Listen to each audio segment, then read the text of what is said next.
या ठिकाणी आगमन झाले आहे. शाळेच्या वतीने त्यांचे सहर्ष स्वागत.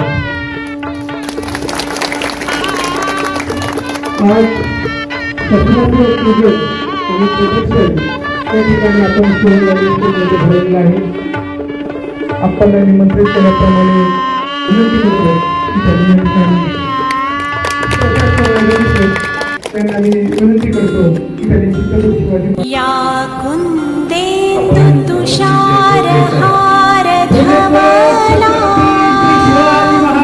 या शुभ्र वस्त्रावृता या वीणा वरदंड मंडित करा या श्वेत पद्मासना करणारे श्रीमंत शिवव्याधी यांच्या वतीने शिवमहाराज महाराजांच्या एक काळातील जे काय शस्त्रास्त्र आहे त्याचं प्रदर्शन या ठिकाणी आपण आयोजित केलं आहे. अतिशय स्तुती आणि चांगला कार्यक्रम या ठिकाणी आपण आयोजित केलेला आहे आणि माझ्यासारख्या छोट्याशा कार्यकर्त्याला आपण या ठिकाणी उद्घाटनासाठी ज्या ज्या ठिकाणी माझ्यासारख्या कार्यकर्त्याची छोटी छोटी मदत कुठं लागेल तिथं मला आपण जरूर हक्काने सांगा आणि निश्चितपणानं आपल्या पाठीशी खंबीरपणानं उभे आहोत. जय हिंद जय महाराज. या ठिकाणी जगदाळे महाराज या ठिकाणी आलेले आहेत. ते आपल्याला प्रवचन आणि मार्गदर्शन या ठिकाणी करणार आहेत. त्यांनाही मी त्यांचं स्वागत करतो. त्यांनाही मनापासून या ठिकाणी धन्यवाद देतो. जय हिंद जय महाराष्ट्र जय छत्रपती शिवाजी महाराज. मी आभार मानतो, धन्यवाद देतो आणि आजच्या या कार्यक्रमासाठी आपल्या सर्वांना मनापासूनच्या हार्दिक हार्दिक शुभेच्छा.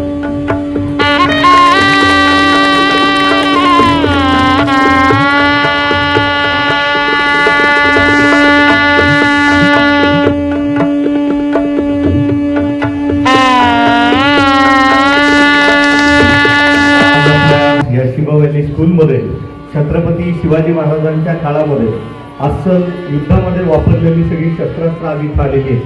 खऱ्या अर्थानं हिंदवी स्वराज्याच्या या यज्ञकुंडामध्ये आपल्या हाडामासाच्या शिबिरांचं ज्यांनी अर्पण करून हा भगवा ध्वज आवाजित ठेवला त्या इतिहासाचे खरे साक्षीदार म्हणून आपण ज्यांच्याकडे बघतो की ही सर्व पवित्र अशी शस्त्रास्त्र जी आज आपल्या भेटीला इथं आलेली आहेत. आज मराठा साम्राज्यामधले मराठा मिलिटरी लँडस्केप मधला हा सगळ्यात महत्वाचा विभाग म्हणून ज्याच्याकडे बघितलं जातं तो हा फरगना 12 मावळ आणि 12 मावळच्या अंतर्गत असलेला हा सगळा भूप्रदेश आणि याच्यामध्ये मराठा मिलिटरी लँडस्केपमध्ये मराठा कालखंडामध्ये ज्या योद्ध्यांनी आपल्या शस्त्रांची त्या शौर्याची त्या इतिहासाची आज पुन्हा ओळख नवीन पिढीला व्हावी याकरिता आज आपण या शस्त्र प्रदर्शनाचं आयोजन केलं. या प्रदर्शनामध्ये खरं तर मराठ्यांनी वापरलेली अनेक शस्त्रास्त्र ज्याच्यामध्ये पट्टाशी तलवारीमध्ये सुद्धा जवळजवळ 16 प्रकार आज आपण इथे आणलेले आहेत. वाघनखं आहेत, त्याचबरोबर तोप नावाची तलवार आहे, जंग आहे, अशा अनेक प्रकारच्या तलवारी आज आपण इथे आणलेल्या आहेत. म्हणजे मुक्त शस्त्र आणि अमुक्त शस्त्र म्हणजे आमच्याकडे इतिहासामध्ये संपदा शिव छत्रपती म्हटल्यानंतर फक्त महाराजांचा इतिहास म्हणजेच इतिहास नव्हे तर ज्या पराक्रमी मावळ्यांमुळे हा इतिहास घडला त्या मावळ्यांची ही सगळी अस्सल शस्त्रास्त्र ही पुढच्या पिढीकडे यावी. तर हा उपक्रम घेण्यामागचा खरा उद्देश हा आहे की या पिढीला नव्यानं ज्ञात व्हावं की आपल्या पूर्वजांचा पराक्रम काय होता, आपण कुठल्या लेवलला ऍडव्हान्स होतो. कारण महाराष्ट्रच नव्हे तर अख्ख्या जगभरामध्ये जर लढवय्या म्हणून सगळ्यात पहिलं नाव येत असेल ना तर ते मराठा येतं बरं का. आणि मराठा हा काही जातीभाषिक शब्द नाहीये. जो महाराष्ट्रात राहतो, जो मराठी बोलतो तो मराठा हा इतिहासातला वर्ड आहे. त्याच्या मागचा म्हणजे मराठा साम्राज्य हा जो शब्द येतो हे कर्तृत्व जे गाजवलेलं आहे हे आपल्या पूर्वजांनी गाजवलेलं आहे. आणि ह्या शस्त्रास्त्रांमधून आपल्याला काय घ्यायचं आहे तर शस्त्रास्त्रांमधून भीती घ्यायची नाहीये तर आपल्या पूर्वजांचा पराक्रम आणि आपण काय करू शकतो, आपल्याला ह्या भविष्यामध्ये काय करायचंय यासाठी आज या प्रदर्शनाचं आपण आयोजन केलेलं आहे. याच्यामध्ये छोटे छोटे बारकावे आहेत. मुक्त शस्त्र म्हणजे काय, अमुक्त शस्त्र म्हणजे काय, इतिहासामध्ये संरक्षणात्मक शस्त्र कुठली, बचावाची कुठली, त्याचबरोबर युद्धामध्ये रणांगणामध्ये वापरणारी शस्त्र कुठली, 12व्या शतकापासून ते अगदी 1818 पर्यंत आपण युद्ध केलेली आहेत. मग ती क्रांतिकारिकांची असो, छत्रपती शिवाजी महाराजांच्या काळात मोगलांबरोबर असो किंवा त्याच्या अगोदर असो, तर ह्या सगळ्या शस्त्रांमध्ये बदल होत गेलेला आहे. आणि ही जी सगळी शस्त्रास्त्र आहे प्रामुख्यानं महाराष्ट्रातील मराठवाडा, परत मावळी प्रदेश, कोकण आणि ह्या प्रदेशामधली सगळी आहेत. त्यामुळं या शस्त्रांमधले बदल जाणून घेणं, उद्या भविष्यामध्ये तुमच्या एखाद्या विद्यार्थ्याला PhD करायची असेल तर हा विषय एवढा सखोल आहे की इतिहासाचं ज्ञान तुम्हाला कधी वाया जात नाही. आज आपण इथे आहोत. महाराष्ट्राचे माननीय मुख्यमंत्री एकनाथजी शिंदे यांनी 2024ला आपल्याला 2 गोष्टी सगळ्यात महत्त्वाच्या दिल्या. एक म्हणजे महाराष्ट्र गीत आणि दुसरं म्हणजे महाराष्ट्राला राज्यशस्त्र. महाराष्ट्राचं राज्यशस्त्र आज तागायत अनेक लोकांना माहीत नाही की महाराष्ट्राचं राज्यशस्त्र म्हणजे नेमकं काय. तर महाराष्ट्राचं राज्यशस्त्र म्हणजे पट्टा हे होय. दांडपट्टा ज्याला आपण म्हणतो हे महाराष्ट्राचं राज्यशस्त्र आहे आणि हा MPSC UPSCला नेहमी टाकला जाणारा प्रश्न आहे आणि मुलं तिथं फसतात.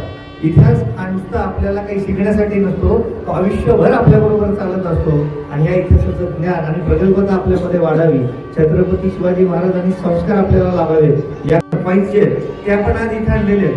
शिवाजी महाराजांचे आणलेले आहेत, मराठा साम्राज्याचे आणलेले आहेत, अनेक साम्राज्याची मोडी लिपीतली पत्र आपण इथे आणलेली आहेत. अख्खा इतिहास आज आपल्याला इथं समजून घेता येणार आहे 2 दिवस. आपण त्याबद्दल एक 15 मिनिटाची, तुम्ही आता मूवी बघितलीत का सगळ्यांनी? मूवी आपण इथं तयार केलेली आहे सर. त्याच्यामध्ये शिवजन्मापासून ते शिवराज्याभिषेक होऊन शिवनिर्वाहनापर्यंत 350वा शिवराज्याभिषेक दिन नुकताच झाला. म्हणजे आज शिवराज्याभिषेकाला 350 वर्ष पूर्ण झालेली आहेत. त्याच्या निमित्तानं छत्रपती शिवाजी महाराजांचा हा वारसा या नव्या पिढीकडे देण्याचं जे कार्य आहे तुळजाभवानी मर्दानी खेळ प्रशिक्षण व सांस्कृतिक सेवा संस्था तसेच आपल्या या संस्थेचे फाउंडर आणि सुनील दादा संस्था प्राचार्य मॅडम यांच्या माध्यमातून मी मुलांना हा संस्कार देण्याचा प्रयत्न होतोय. तर याचं मी सुद्धा मनापासून माझं आदर तिथे केलं, त्यामुळे मी सर्वांचे धन्यवाद मानतो. आणि आजच्या या कार्यक्रमामध्ये जवळजवळ 200च्या आसपास आपण शस्त्रास्त्र आणलेली आहेत. अनेक वस्तू अशा आहेत की ज्या कुठल्याही म्युझियमला नाहीत. मराठा हिस्ट्रीवरती प्राऊडली तुम्ही ज्यावेळेस वर्किंग कराल तुम्हाला इथली एक एक गोष्ट तुमच्या लक्षात राहणार आहे.